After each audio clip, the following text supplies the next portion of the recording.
Dragon Ball Super Dope Plus Ultra. We're calling it, I think, Super Dope Plus Ultra for at least the next couple of weeks. My name is Kyle. Thanks for checking this out. So we're here today to talk about episode 167 of My Hero Academia, Izuku Midoriya Rising. Transliteration, I'm not going to read it because it'll make me sound very racist. So I think what I'm going to do today, I did take a good chunk of notes, like 2/3 of a page of notes, and then some additional thoughts. I did watch this shit twice today, back to back. The first one was like a lot of pause jobs and taking notes. So it took me like 45 minutes. And then I watched it a second time, just completely all the way through, front to back. Did not watch either of the songs, though. No opening, no closing song for me. So I'm breaking all my own anime rules. Or am I just evolving as a person? Probably neither.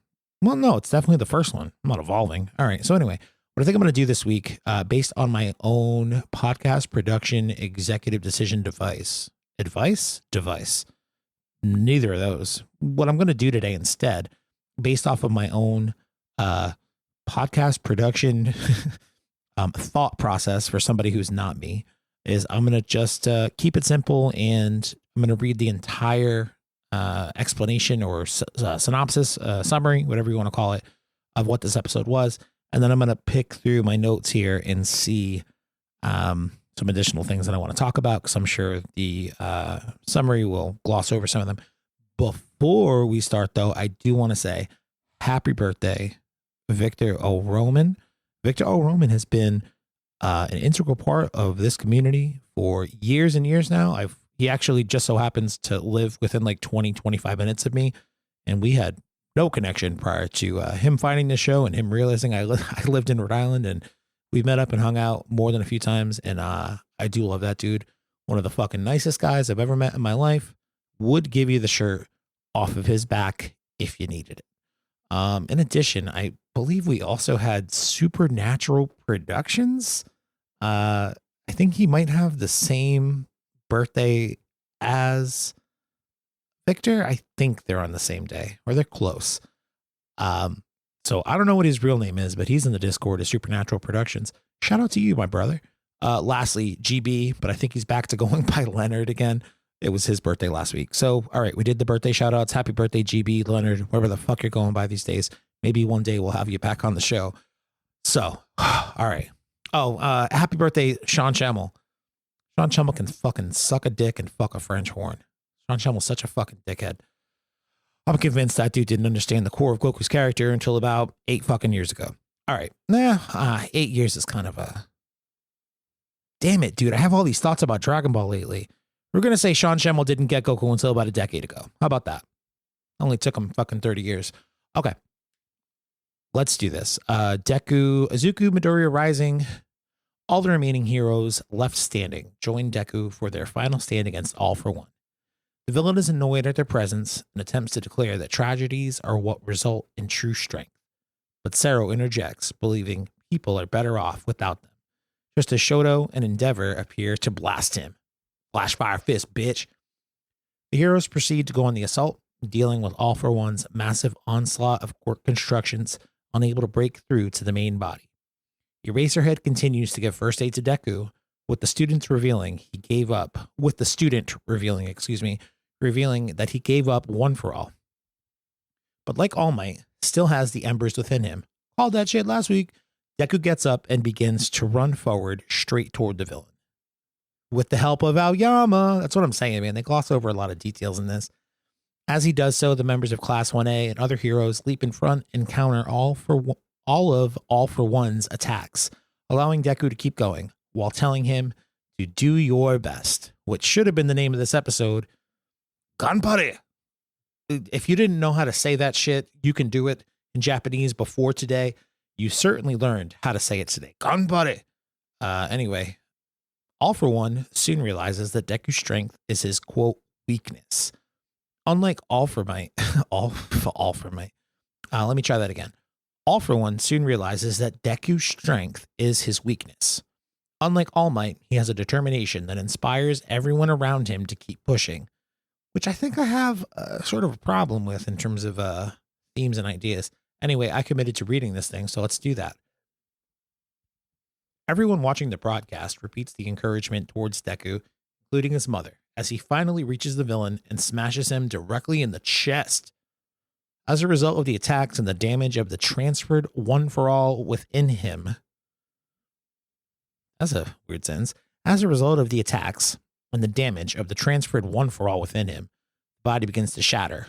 But All for One desperately tries to keep himself together, intending to forcibly transfer his quirk to somebody else. Deku goes in to attack again, but is stopped by Kurogiri, attempting to protect Shigaraki until Bakugo appears and dissipates him. Is that what happens there? I thought Bakugo just showed up to fucking keep propelling Deku and have him be the last person to propel him at the... Dude, that motherfucker blew up Kurogiri? I feel like that could have been communicated a little bit more clearly, but Bakugo's that dude. All right, stop at Kurogiri, I'm Bakugo and dissipates him. As Deku states his pity to the Demon Lord in the Vestige realm, All for One is reunited with Yoichi's, there we go, embers, and pathetically begs his younger brother not to leave him. But Yoichi explains he needs to pay the price for his crimes. Just then, Shigaraki, alongside the other One for All Vestiges, reemerge. I guess I didn't catch that I know that all the Vestiges emerge in that shot, but the shot's so quick I didn't clock that Shigaraki is in it. Interesting. That's actually really fucking cool. Shigaraki, alongside the other One for All Vestiges, reemerge and together with Deku destroy All for One for good, bitch. Deku and Shigaraki have one last conversation in the Vestige realm. The latter lamenting he couldn't destroy anything, and admitting he really was just that crying kid, and Deku wanted to stop his misery from spreading further. Shigaraki gives Deku his final words to say to Spinner, that he kept fighting to destroy, as Deku tells him he destroyed enough. Yeah, actually, I said I wouldn't read parts from my notes, but just real quick, tell Spinner, Tomura Shigaraki fought to destroy to the end. Deku says, yeah, you sure did. I think I just inverted the words. He might say, actually, sure you did or something, but the tone is very much, yeah, you sure did. You destroyed everything, you fucking dickhead. I'm going to have to spend the next final episodes of my goddamn anime series cleaning your bullshit up. Anyway, Shigaraki gives Deku his final words to say to Spinner that he kept fighting to destroy, as Deku tells him he destroyed enough. In the real world, Deku's massive final punch is so powerful, it clears the skies. Shigaraki's body decays away. And before I jump into my notes, I will say that shot of him finally destroying him with the second punch,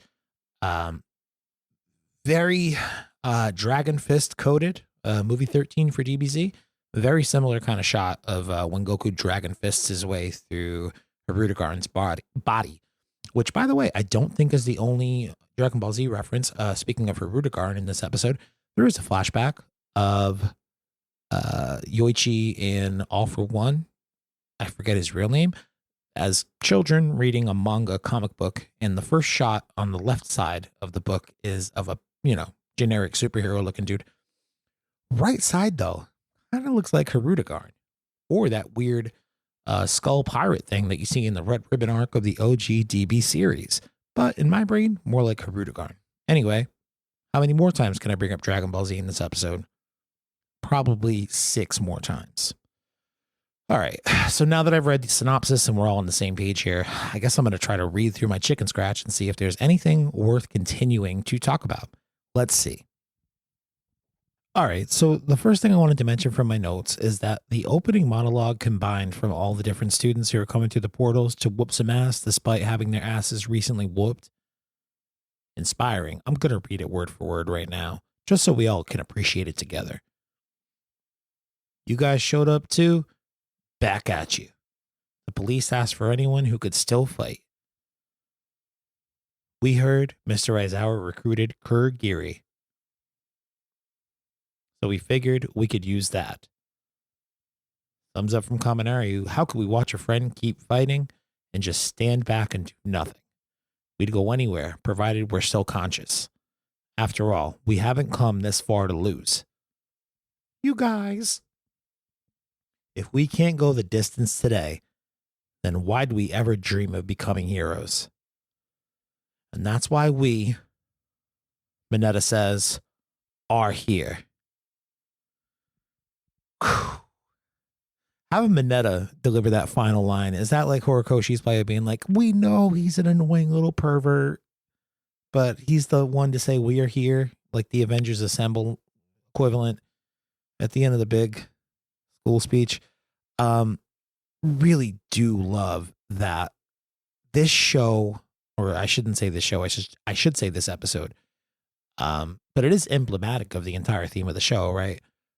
This episode is all about these people propelling him forward to for them to clear a path. And despite this dude having recently gotten the shit kicked out of him to no end by the strongest supervillain who's ever fucking existed, his friends still show up despite their inability to really contribute all that much, but collectively, not at all a euphemism for socialism, but collectively they are all able to wear down the big corporate fucking demon that is all for one.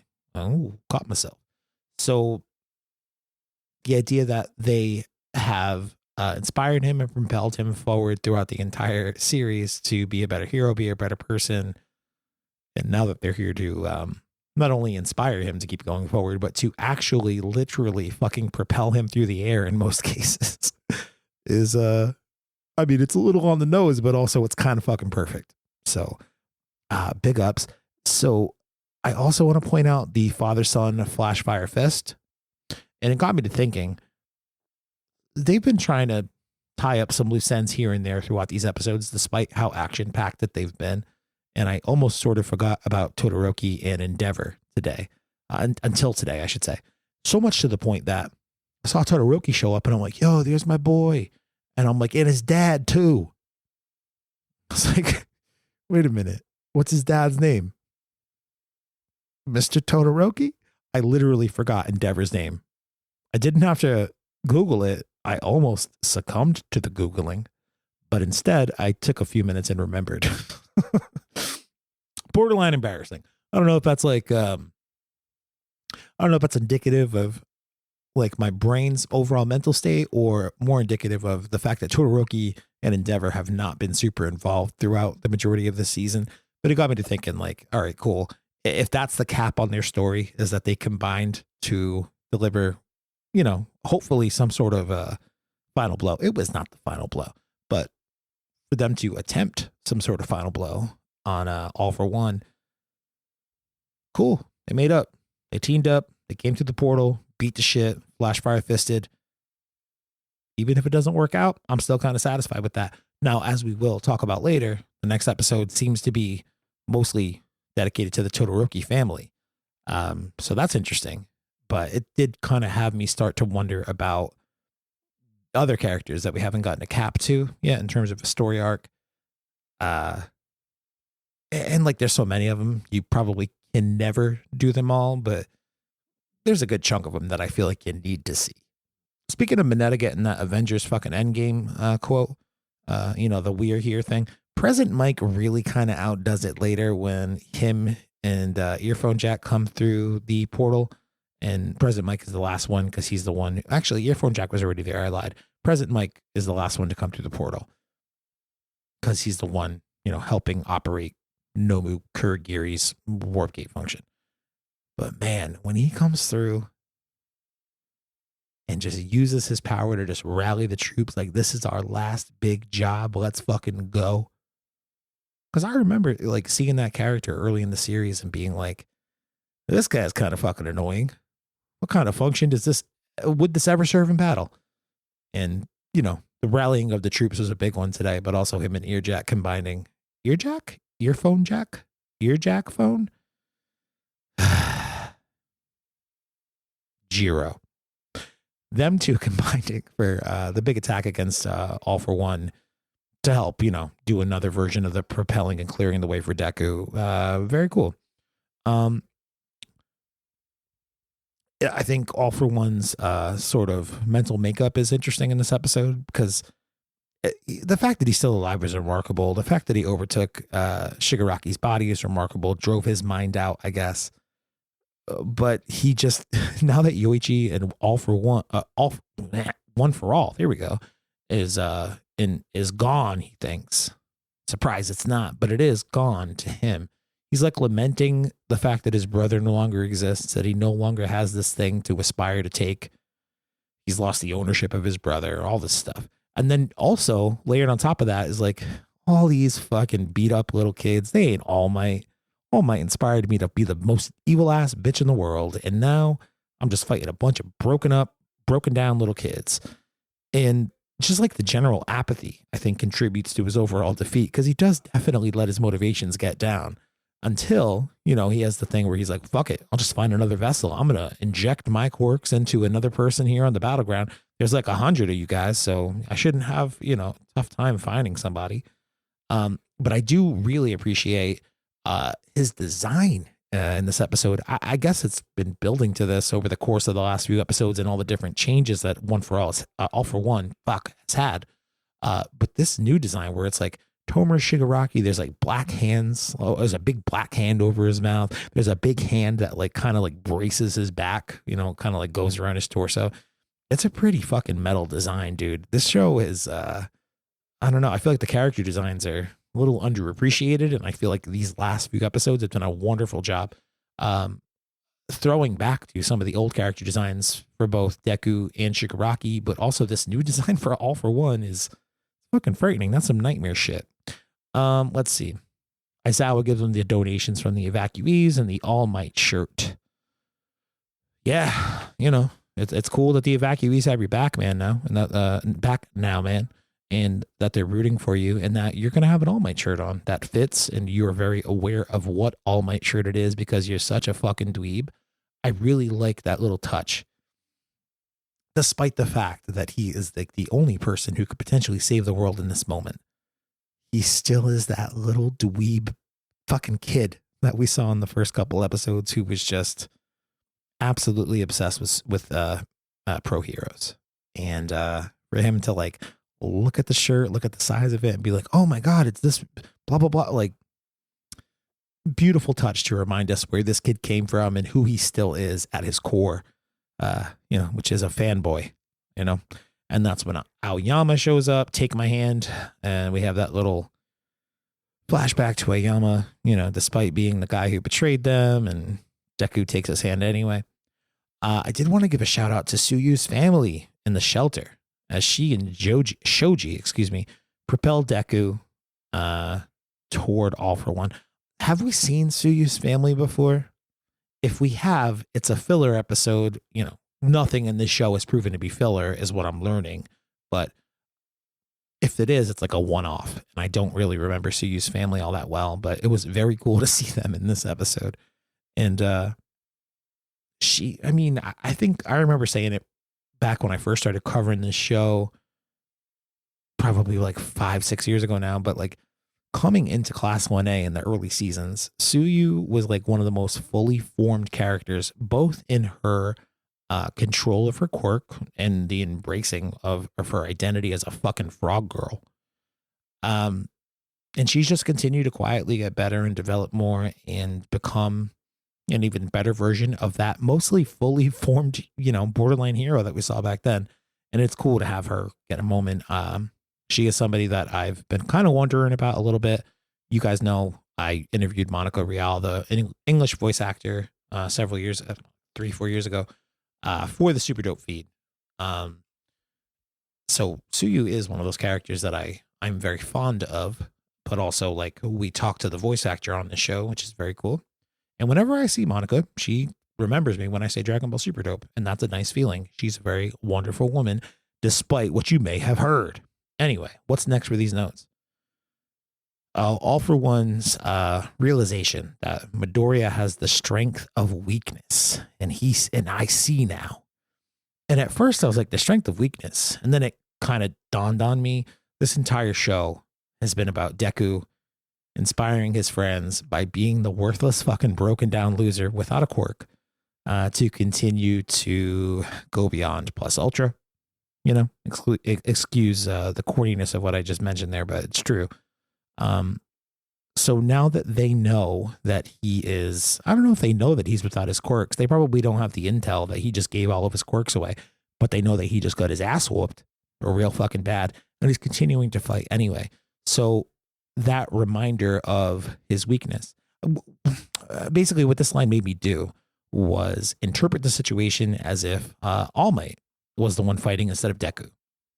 And I started to think like, oh, don't worry, Watashi wa Gekita, I am here. All Might's got it. Everyone backs up because All Might's got it. Deku's weakness, both, I guess, generally speaking throughout the show, has always inspired people, but specifically within this moment, it inspires them to continue to fight because they, they know he just got his ass whipped, but he's fighting anyway, and he was the weakest amongst us at a certain point. And now we need to do all that we can do to continue to propel him forward because he's the one guy we got who could maybe pull this off. And it was a really beautiful moment that started into I'll say my favorite piece of music from this series. There's a few, but it's an instrumental tune called You Say Run. And honestly, they've used it pretty much since the beginning of this series. It is a major motif, if you will, throughout this series. And I can't think of the composer's name. It's Yuki Hashaki, maybe. I should probably check it. I probably just am about to put it in post what his real name is, but it's Yuki something or other. Man, what a beautiful fucking composer. And to have this motif come in at this moment where Deku is literally being propelled on to continue to run while everyone's saying Kanpare, which should have been the name of this goddamn episode. Kanpare, you can do it. You Say Run comes on, and he's literally running to to be back in the thick of the battle to blow this dude away, but not in a gay way. I also like that he inspires other countries to send their heroes. So there is a shot to, it's not I don't think it's the United States. That flag didn't look like the American flag, but I don't know, maybe Russia or something. I don't know. Who gives a fuck what country it was? The fact that he has other countries so goddamn inspired by his will to continue on and to continue to run into the fucking heart of the battle to solve this shit. Send all your heroes that we have left to Japan right now. But sir, the political implications, what if All for One wins? I don't give a fuck. Send that shit. Full send, go. It's cool that it's nice that they touch on like the global scope of the conflict that is going on in this story. I feel like that would be really easy to lose yourself in. I kind of felt that way about Stars and Stripe and her whole deal, but at least she had a connection to All Might. But there's like a couple episodes where I'm like, fuck America. All right, I'm not watching this Japanese anime to talk about America's imperialism bullshit. Get the fuck out of my face, Stars and Stripes. Although it was cool to see her fighter jet pilots, who we all thought were dead a few episodes again, presumably rescued by All Might. Because All Might fixed their ejection seats or something.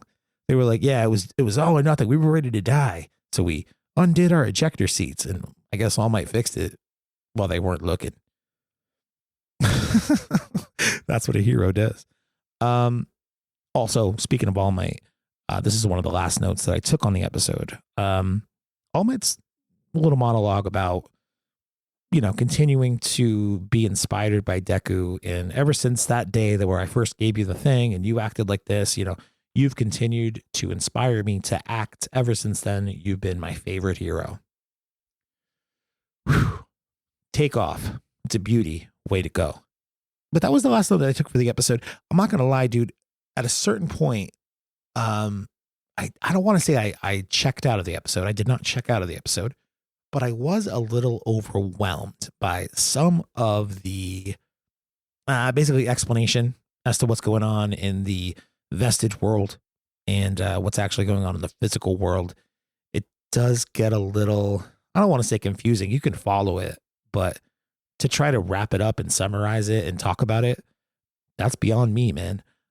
I was saying this to Mike and Amber before, and I said it to the Patreon audience. If you want to support the show, patreon.com/DragonBallSuperDope.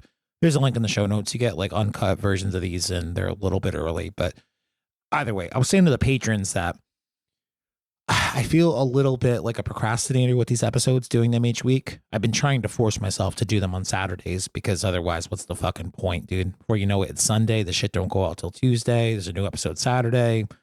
I'm trying to do them on Saturdays, but I feel a little procrastination vibe about it because these episodes are so jam packed with so much stuff that's referencing seasons. You know, this is the 8th season, 160 plus episodes of the story preceding it. And it's not that I feel like unequipped. I feel ill prepared, which unequipped and ill prepared maybe are kind of synonyms, huh? Either way, I think the most important part to remember is there is so much stuff that's going on in these narratives, and there's so many characters, and there's so many tiny cameos. It can be a little bit overwhelming to try to remember all these things at the same time and talk about it like somewhat cohesively. Because if we just did a fucking ADHD little side stream thing to talk about Aoyama and Asui and Ochako and a fucking medevac thing, like this episode would be fucking 4 hours, which, you know, I imagine somebody out there would like. I wouldn't like making it, and I imagine most people wouldn't get through the first hour of me yammering about stupid shit. So I don't know. I have to kind of pick my spots is my point, and that's a little bit overwhelming when I'm thinking about game planning for the actual podcast. But this this final, not final scene, but the scenes wherein which they're explaining how the Vestiges are taking over and how Shigaraki is still there because Deku rigged it one for all to be like its tiniest little piece, and it hid and nobody could sense it, and it somehow retained Shigaraki's consciousness and made him a vestige, and now he could take over the body at the end just before it evaporates for real. Like, that was like 6 sentences I just said, basically as one long ass sentence. I did not do a good job articulating most of it, but Jesus Christ, what is it, a fucking journey to get through it, wasn't it? You know, I don't know. My point is, I just feel, I don't know. I feel like I'm coming with good intentions to talk about this stuff, and I try to talk about it in a way maybe you are thinking about it, or maybe I can build off of those things. But also, I imagine there are people out there who could do such better deep dives than me. So go listen to those people. Find them. Seek them out. They deserve the recognition on the deep dive stuff. Go find a fucking nicely written YouTube essay. Maybe I'll do that. That's what I'm going to do when this series is over. So that being said, what else did I write down? A couple of last thoughts. Did we talk about Todoroki preview for next week? Next week's preview is called Hellish Todoroki Family Final. Or was it finale? I think it was final. Maybe it's finale. I didn't write it down properly, probably. I remember doing that episode with Kelly, talking about this. I think it's on the Super Dope feed, like the Dragon Ball Super Dope feed, not Super Dope Plus Ultra, but Hellish Todoroki Family was an episode that Kelly and I did a few years ago. I forget now. So I'll see if I can find it. I'll link it in the show notes if you want the reaction to what this episode next week presumably is going to be following up on. And it is going to be a capper to Todoroki and Endeavor's story and their family in general. Yumi, I think, is the sister. I forget the other son's name. Not Katsuki, that's Bakugo. Who gives a shit? We're going to get a Todoroki capper next week. Cool. We need some closure on that story. He is arguably one of the more popular characters in this series and one of the more interesting ones. But also there seems to be a good chunk dedicated to heroes repairing the world now that the fight's over, which, you know, I appreciate. As a kid who was almost named after Superman, Kal-El, I do appreciate they're going to dedicate some time to, now that the big fight's over, these heroes are going to use their powers to repair things. That is a great theme that has been consistent throughout this entire series that I deeply appreciate. It did get me to ask myself, what other, I think we have 4 more episodes. I believe the last episode is going to be on December 13th. Don't quote me on that date, but I think it's the week of December 13th. So I believe that gives us 1, 2, 3 more episodes, maybe 4 if we're lucky. Maybe my math's bad, but I do wonder what other character arc endings, caps, whatever you want to call them, that we're going to get. Presumably you'll get one for Deku, right? You'll probably get one for All Might. Will we get one for a Chaco? I figure we have to. She's like dying on a helicopter right now. That can't be the end. I hope we get one for Spinner. Genuinely, I hope we get one to Spinner. I hope somebody gets I hope Izuku Midoriya goes to visit Spinner in prison and tell him Shigaraki's, last words to him. I genuinely fucking hope that happens. Few last quick thoughts. They do 2 punches in this episode. Yeah, the first punch where everyone's yelling ganbare and there's like a big homage and everyone's screaming it at the same time. That first punch, man, that was beautiful. That should have been it, but it was not. I feel like it undercuts the fact that there's a second punch. I feel like kind of undercuts the first punch, but the second punch does have Bakugo, so cool. Kirigiri's redemption to protect Shigaraki at the end. Like, he is the best boy. He's the best Nomu. Bakugo being the last person to propel Deku, which I'm really not even sure of, because apparently he whooped Kirigiri's ass on that last part. He explosioned himself all the way across the battlefield with the help of Todoroki, who made him a ski jump. Very cool, very Looney Tunes cartoon shit. I'm into it. But I thought it was going to be him being the last person to propel Deku at All for One. And that makes sense because he was arguably one of the first people to propel Deku as a child toward being a good person and a hero. The last bullet point at the bottom of the page says explanation, question mark, too much for me, which I already talked about. But it does bring me back to a point that I put like a third of the way up the page. Now that I'm talking about My Hero Academia, I'm like looking it up on my search engines to get pictures. I'm watching it on Crunchyroll. I am, looking at the Wikipedia page each week. All of the social media platforms obviously have taken note of that and have continued to suggest My Hero Academia content to me for the first time in a long time. So Facebook, because I'm old, being on Facebook, I just randomly get posts suggested to me from My Hero Academia fan groups that I'm not even a part of. Just they're very popular posts and they're a public group and it's suggested to me. And one of the things I saw earlier today, which, to borrow from the theme of the episode, propelled me to watch this shit a little bit sooner or a little bit earlier today, is that I guess some motherfuckers don't vibe with this ending to this battle, which I find very surprising. I don't know how you couldn't. I mean, yeah, it gets a little heady with the whole the quirks being developed or the quirks being inherited and them destroying from the inside, and it does get a little heady and a little convoluted. I'll give you that. Yeah. Is the dude writing his way out of a corner a little bit at moments when it comes to All for One specifically? Yeah, it does. It does feel like that for sure. But all that said, most animes, you just get the big fight. You don't get all these satisfying character conclusions, all those satisfying character cameos and moments that call back to earlier in the series. Dude, Gentle Criminal showing up today to deflect the fucking arm and bounce Deku up a little bit further.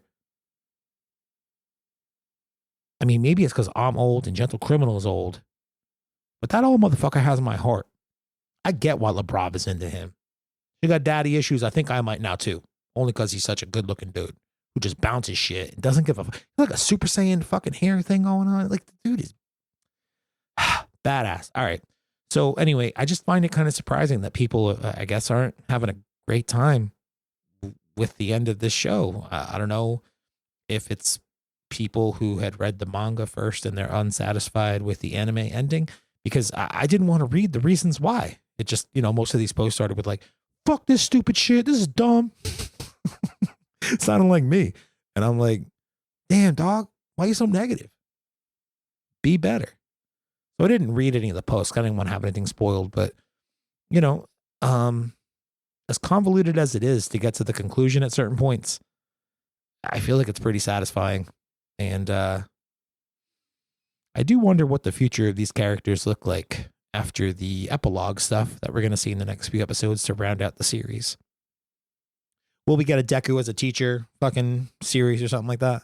Because like once he loses his quirks, dude, what else he going to do?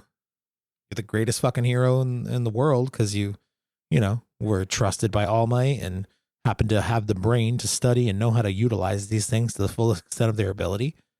And that speaks to you as a learner and presumably probably as a teacher, right? Or at least somebody who can inspire people, which is what this whole goddamn series is basically about. So Teacher Deku series in the future, I'd love that shit. But I'd also love it to the point where maybe he never really uses his quirks after this because they're gone, but he still has the embers of All for One.